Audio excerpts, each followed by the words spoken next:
Hi అండి, నమస్తే. ఎలా ఉన్నారు? నేను బాగున్నాను. మీరు బాగున్నారా? Welcome back to our channel. నేనైతే చికెన్ని సింపుల్గా, ఈజీగా, టేస్టీగా ఎలా వండుతానో నా స్టైల్లో మీకు చూపిస్తాను. ముందుగా చికెన్ని 2-3 టైమ్స్ సాల్ట్ వాటర్తో నీట్గా కడిగి పెట్టుకోవాలి. ఇప్పుడు స్టవ్ ఆన్ చేసి ఒక కడాయి పెట్టి దాంట్లో ఆయిల్ వేయాలి. నాన్ వెజ్కి ఎక్కువగానే ఆయిల్ పడుతుంది.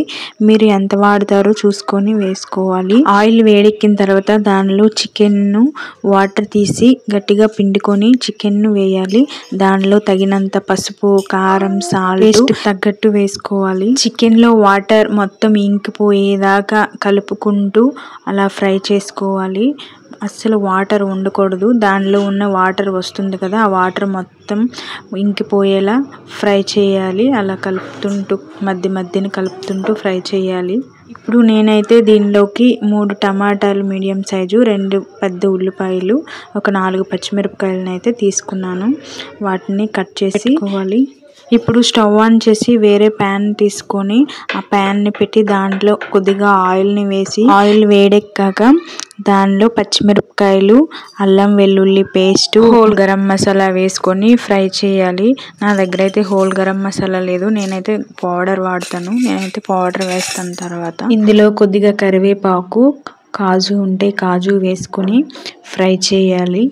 ఇవి బాగా ఫ్రై అయిన తర్వాత దీంట్లోనే ఉల్లిపాయ ముక్కలను కట్ చేసి పెట్టాం కదా, వాటిని వేయాలి.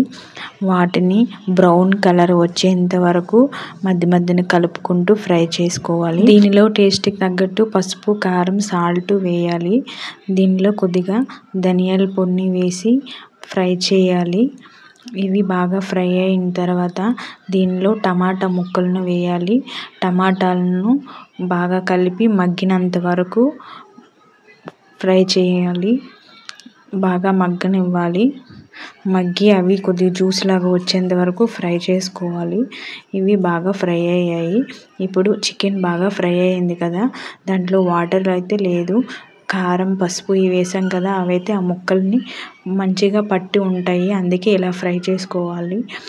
ఇప్పుడు దీనిలోకి మనం చేసిన మ్యాగీ మొత్తం దీంట్లో వేసి కలుపుకోవాలి. ఇలా కలుపుకుంటూ ఫ్రై చేసిన తర్వాత దీంట్లో ఆ ప్యాన్లో కొద్దిగా వాటర్ని వేడి చేసి ఆ వాటర్ని అయితే దీనిలో వేయాలి. వాటర్ వేసాం కదా, ఈ వాటర్ని కొద్దిగా కలపాలి. ఇలా కలిపిన తర్వాత దీనిని కొద్దిసేపు ఉడకనివ్వాలి. నీరు మొత్తం ఇంకిపోయేంత వరకు ఉడకనివ్వాలి. దీనిలో ఇప్పుడు కొద్దిగా చికెన్ మసాలా వేయాలి. రుచికి సరిపడా సాల్ట్, కారం వేసుకోవాలి. దీన్ని ఒకసారి కలపాలి. దీంట్లోనే కొత్తిమీర, పుదీనా వేసుకొని కలుపుకుంటే చాలు. కొద్దిగా చికెన్ రెడీ అయిపోయింది. టేస్ట్ అయితే సూపర్గా ఉంది. వీడియో నచ్చితే లైక్ చేయండి, షేర్ చేయండి, సబ్స్క్రైబ్ చేయండి. Okay, bye bye, thank you.